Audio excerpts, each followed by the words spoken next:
നമസ്കാരം. ഇസ്രായേൽ ഫലസ്തീന് നേരെയുള്ള പോരാട്ടം വീണ്ടും ശക്തമാകുന്നു.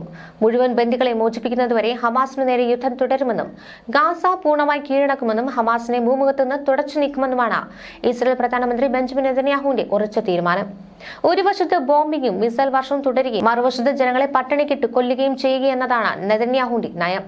പുറമെ എതിർക്കുന്നുണ്ടെങ്കിലും ഹമാസ് ഭീകരവാദികളെ ഇല്ലാതാക്കുന്നതുവരെ ഗാസയിൽ യുദ്ധം തുടരുമെന്നാണ് അമേരിക്കയുടെ നയം. ഇറാനുമായി നടത്തിയ കടുത്ത പോരാട്ടത്തിലും 1.5 വർഷമായി ഹമാസിനു നേരെ നടത്തിവരുന്ന യുദ്ധത്തിലും ഇസ്രായേലിന് ആയുധശേഖരം നന്നേ കുറഞ്ഞിട്ടുണ്ട്. അടുത്ത ആഴ്ചയോടെ ഇസ്രായേലും ഫ്രാൻസും ജർമ്മനിയും ഇസ്രായേലിന് അത്യാധുനിക യുദ്ധ സാമഗ്രികൾ എത്തിക്കുന്നതോടെ ഇസ്രായേൽ ഫലസ്തീനെയും സിറിയയും ഇറാനെയും ഒരേ സമയം ആക്രമിക്കുവാനുള്ള സാധ്യത തള്ളിക്കളയാനാവില്ല. 6 മാസത്തിനുള്ളിൽ ഹമാസിനെ ഇല്ലാതാക്കാനാണ് ഇസ്രായേൽ തീരുമാനിച്ചിരിക്കുന്നത്. നിലവിൽ ഗാസയുടെ 80% പ്രദേശങ്ങളും ഇസ്രായേലിന്റെ കൈവശത്തിലാണ്. ഗാസ മുനമ്പിൽ ഭക്ഷണം കാത്തുനിന്ന 48 പേരാണ് ഇസ്രായേൽ ആക്രമണത്തിൽ ഇന്നലെ കൊല്ലപ്പെട്ടത്. 100-ലേറെ പേർക്ക് ഗുരുതരമായി പരിക്കേറ്റു. ഗാസ മുനമ്പിൽ കൊടും പട്ടിണിയും മരണവും വ്യാപിക്കുന്നതിനിടെയാണ് സംഭവം. 1-2 ബിസ്ക്കറ്റും 1 ഗ്ലാസ് പച്ചവെള്ളവും കൊണ്ടാണ് ഇവിടെയുള്ള ആയിരക്കണക്കിന് കുട്ടികൾ ജീവൻ നിലനിർത്തുന്നത്. ലോകത്തിലെ ഏറ്റവും അധികം പട്ടിണി മരണവും പോഷകാഹാരക്കുറവ് നേരിടുന്ന പ്രദേശമായിരിക്കുന്നു ഗാസ. ഗാസയിൽ ഇസ്രായേൽ കടന്നാക്രമണം ആരംഭിച്ചതു മുതൽ 89 കുഞ്ഞുങ്ങളാണ് പോഷകാഹാരക്കുറവ് ഒരാഴ്ചയ്ക്കുള്ളിൽ മരിച്ചത്. 24 മണിക്കൂറിനുള്ളിൽ ഗാസയിൽ 111 പേർ കൊല്ലപ്പെട്ടതായും 800-ലധികം ആളുകൾക്ക് പരിക്കേറ്റതുമായാണ് റിപ്പോർട്ടുകൾ.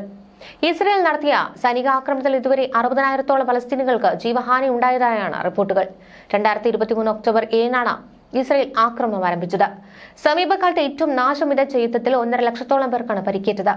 തകർന്ന കെട്ടിടങ്ങൾക്കും പ്രദേശങ്ങൾക്കും ഇടയിൽ കുടുങ്ങി ആയിരക്കണക്കിന് ആളുകളെ കാണാതായി.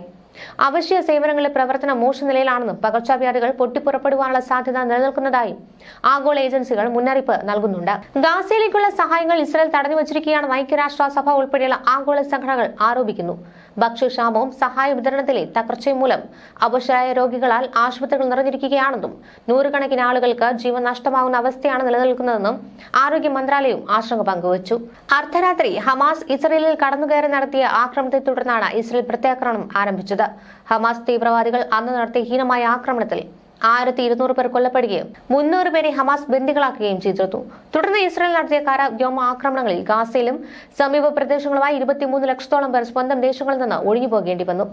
ഹമാസിന്റെ സൈനിക ശേഷി ശിഥിലമാക്കുക മാത്രമല്ല, ഹമാസിനെ തുടച്ചു നീക്കുന്നതുവരെ പോരാട്ടം തുടരുമെന്നാണ് ഇസ്രായേലിന്റെ നിലപാട്. ഇതിനോടകം 20,000-ലേറെ ഹമാസ് തീവ്രവാദികളെ വധിച്ചതായും അവർ ഉപയോഗിച്ചുവന്ന 100 കണക്കിന് കിലോമീറ്റർ വ്യാപിച്ചു കിടക്കുന്ന തുരങ്കങ്ങൾ തകർത്തതായും ഇസ്രായേൽ അവകാശപ്പെടുന്നു. ഈജിപ്ത്, ജോർദാൻ, UAE എന്നിവിടങ്ങളിൽ നിന്ന് ഗാസയിലേക്ക് സഹായം എത്തിക്കുന്നുണ്ടെങ്കിലും അവ വിതരണം ചെയ്യുവാൻ ഇസ്രായേൽ തയ്യാറല്ല. ഭക്ഷണത്തിനും കുടിവെള്ളത്തിനും ഓടിയെത്തുന്നവരെ അതിക്രൂരമായി ഇസ്രായേൽ സൈന്യം വെടിവെച്ച് വീഴ്ത്തുകയാണ്. ഗാസയിൽ ഉടൻ വെടിനിർത്തലില്ലെങ്കിൽ സെപ്റ്റംബറിൽ ഫലസ്തീന്റെ രാഷ്ട്രപദവി അംഗീകരിക്കുമെന്ന ബ്രിട്ടന്റെ ശാസന വകവയ്ക്കാതെയാണ് ഇസ്രായേൽ പോരാട്ടം ശക്തമാക്കിയിരിക്കുന്നത്. സെപ്റ്റംബറിലെ UN പൊതുസഭയിൽ ഫലസ്തീന് രാഷ്ട്രപദവി നൽകുമെന്ന് കഴിഞ്ഞ ദിവസം ഫ്രാൻസും പ്രഖ്യാപിച്ചിരുന്നു. അമേരിക്ക നിർദ്ദേശിച്ച 60 ദിവസത്തെ വെടിനിർത്തൽ പദ്ധതിയിൽ പലവട്ടം ചർച്ചകൾ നടന്നുവെങ്കിലും ഇതുവരെ ഹമാസും ഇസ്രായേലും ധാരണയായിട്ടില്ല. ഫലസ്തീൻ ഹമാസിനെ ഇല്ലാതാക്കുക, ബന്ദികളെ മോചിപ്പിക്കുക എന്നിങ്ങനെയായിരുന്നു ഇസ്രായേലിന്റെ പ്രഖ്യാപിത ലക്ഷ്യങ്ങൾ. തുടർന്ന് നടന്നുകൊണ്ടിരിക്കുന്ന കനത്ത പോരാട്ടത്തിൽ ആയിരക്കണക്കിന് പലസ്തീനികൾക്ക് ജീവൻ നഷ്ടപ്പെട്ടു. ഗാസയിലെ അടിസ്ഥാന സൗകര്യങ്ങൾ പൂർണ്ണമായും തകർത്തു കഴിഞ്ഞു. ഇനി ഒരിക്കലും ഗാസയിൽ സ്വൈര്യമായ ജീവിതം സാധ്യമല്ല. ഹമാസ് കീഴടക്കുകയും ബന്ദികളെ മോചിപ്പിക്കുകയും ചെയ്താൽ മാത്രമേ സമാധാനമുണ്ടാകുന്ന നിലപാടിലാണ് അമേരിക്കൻ പ്രസിഡന്റ് ട്രംപ് ഉറച്ചു നിൽക്കുന്നത്.